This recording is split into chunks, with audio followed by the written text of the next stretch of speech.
Peggy 18.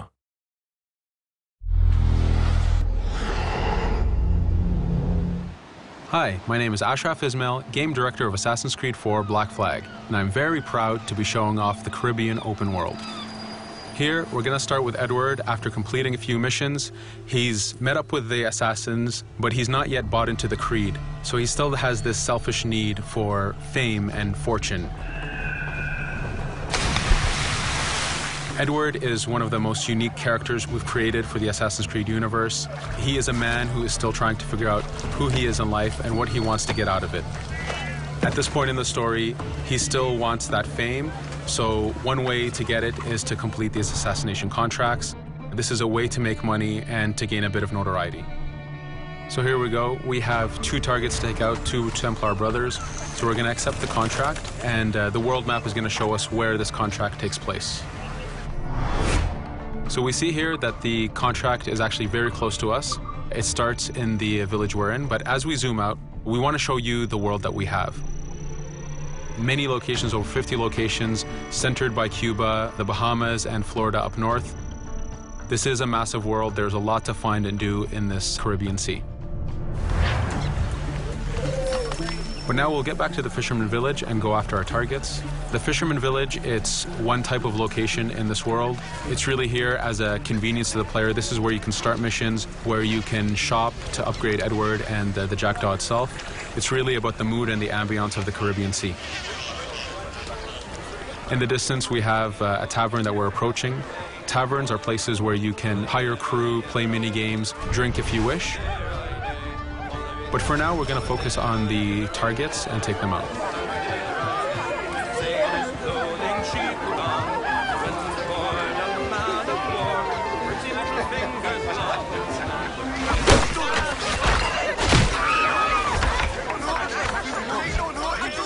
Now that we've taken out one brother, the other one's going to bolt. Just like classic ACs, we can chase him down and take him out that way, but there's many ways to complete this contract. We can use the new free aim system to shoot him this way, to eliminate him that way. We can jump onto the ship and take him out with his crew, but instead we're going to let him escape into the sea and follow him with the Jackdaw. This is your ship. This is the second main character of the game. You're going to have to customize and upgrade the ship as you go on this journey with Edward.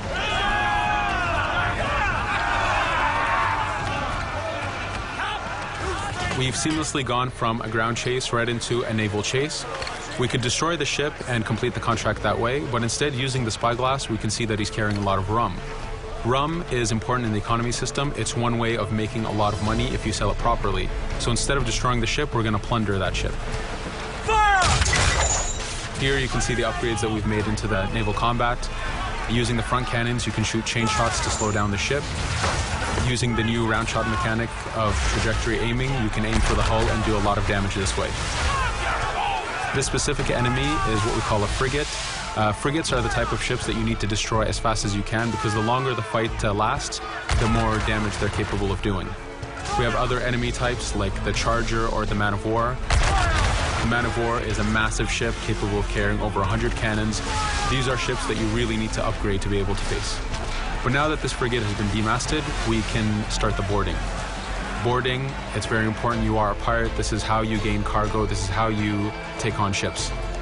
So here we can start the boarding from any orientation or angle we wish.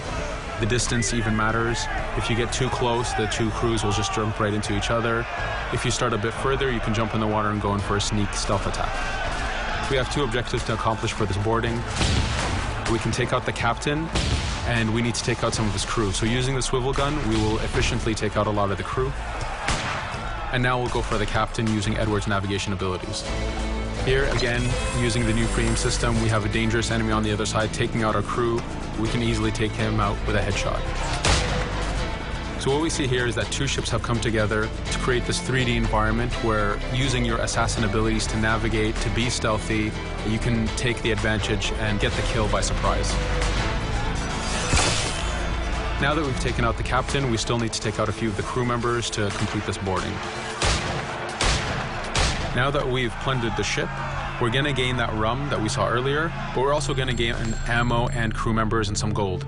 With every boarding, there's 3 options that you can do with that ship. You can gain crew members, you can send the ship to your fleet if you wish, or you can salvage a ship to repair the jackdaw if you took too much damage in the fight. In this case, since we did well, we're going to send the ship to our fleet. Now that we're back in the Caribbean Sea, we needed to make sure that every minute something is being advertised to the player, something new for the player to do. In this case, we have this uncharted location. These are what we call playas. We have over 75 of these in the Caribbean world. Every playa has something very important for the player to find, something that will help in upgrading Edward or the jackdaw.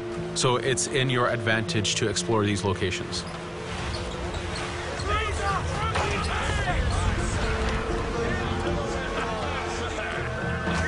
Again, for us, seamlessness is very important. We needed to be able to explore this Caribbean world without having too much interruption in the action. So being able to just let go of the wheel anywhere we want, jump into the water, and swim over to that location. This is very important for the mood and the immersiveness of this Caribbean open world. Here, as we get on the playa, in the distance we can see that there's a faction battle, but closer to us we can see that there's this poor drunken sailor who's passed away. But being a pirate, of course, we're going to loot his body and see what he has for us.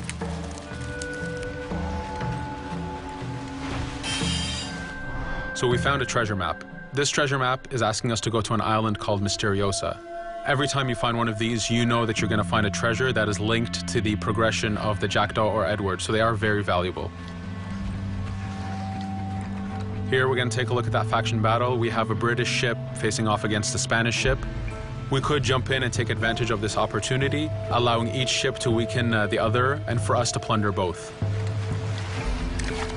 But now we're going to make our way back to the jackdaw. Again, this is the second main character of the game. There's a lot of customization and a lot of upgrading to do on the jackdaw. You can upgrade all the weapons to fit the playstyle you wish. Now, as we get onto the jackdaw, we can see that the crew is cheering for us. Edward has a really close relationship with his first mate, Adewale, standing right there, and with his crew. And this is something that you'll see later in the demo, that we can lose and gain crew members. Again, using the spyglass, we can really see the contents of a ship, but you can also assess the danger and threat level of these ships. But for now, we're going to continue to Misteriosa to find that treasure. Here we've crossed into a harpooning zone. The harpooning system is connected to the hunting system, which is used for upgrading Edward himself. So you can upgrade the number of weapons he carries, the ammo that you can carry, and even his health. But for now, we've moved past that zone and we've got into a storm. Storms are very dangerous. If you're not careful, if you don't know how to navigate a storm, you will take damage to your ship and you will lose crew members. In the distance, we can see a water spout. This is a tornado in the ocean. These are very dangerous. They can suck you in, and when they do, they tear the ship apart and take out your crew. Here we can see its effect on a ship. This poor ship got sucked in and got destroyed. Storms are very dangerous, but we wanted the player to take advantage of this. When you've mastered a storm, when you know how these systems work, you can pull enemies into a storm and let the storm do damage for you. So there is a strategic element to using a storm in the world.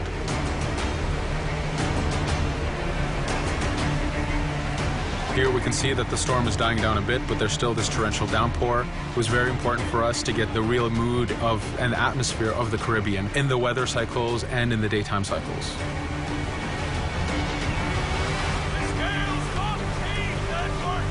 But here, since we've survived the storm, did pretty well, let's order our crew to sing. Sea shanties are a part of this game. It's a collectible that you can find in the world. So the more you find, the bigger playlist you have for your crew. But for now, we've made it to Misteriosa. So again, we're going to seamlessly get off our ship and explore this location. Misteriosa is a Mayan ruin. Mayan ruins are heavy with stealth and navigation capacities.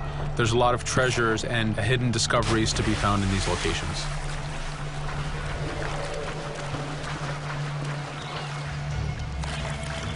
If we recall the treasure map, the treasure is hidden behind a temple. So just by quickly looking around, we can see that temple looks about right. So that's our objective. We'll head there.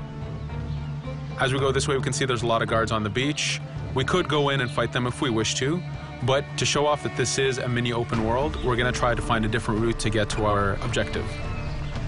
Here, we've seen a guard. We don't want to alert him. We don't want to alert the guards on the beach, so we're going to use our stealth ability to take him out silently.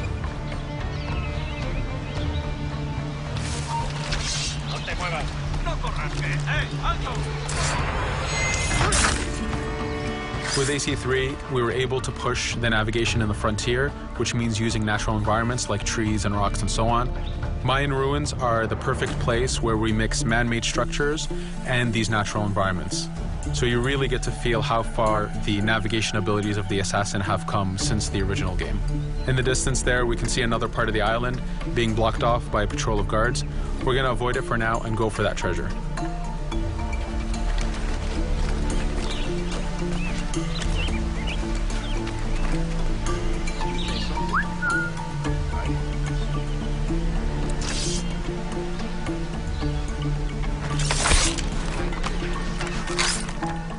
It's important for us to be able to give the players new tools, specifically for stealth. In this case, we have the blowpipe. Using the berserk darts, you make your enemies go crazy. Effectively, this means that they'll attack anything and everything in sight, including their own friends, animals, or Edward if he was in the way. So you do have to be careful with how you use it. But now that we've caused a distraction, if we happen to fall down there, at least there's already a bit of damage done for us. But using our navigation skills, we're able to get past that area without any trouble. There in the distance, you can see the jackdaw, placed exactly where you left it when you got onto this location. It's really important for us to show the beauty of this Caribbean world. The Caribbean has some amazing vistas, and we pushed ourselves to replicate this in the game.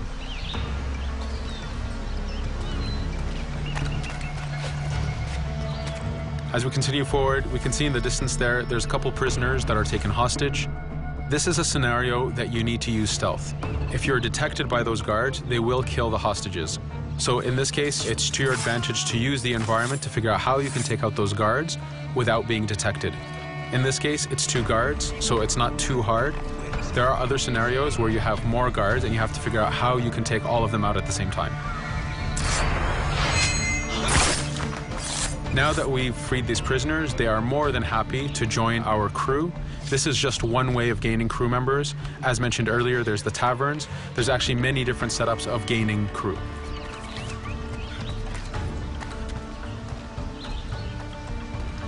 Here, we're going to go back to the treasure map. We can see that the treasure is actually behind the temple near a fountain. So if we just look around, we can see that it's around here.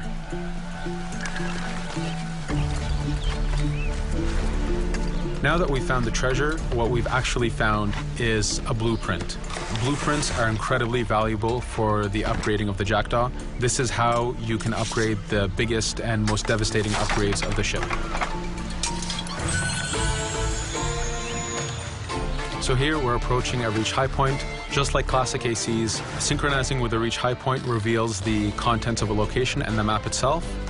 But as an added feature, because this game world is so huge, there are many different locations, this also becomes a fast travel point. So now you can, by synchronizing, now you can come back here anytime you wish to collect those treasures that we passed up a bit earlier.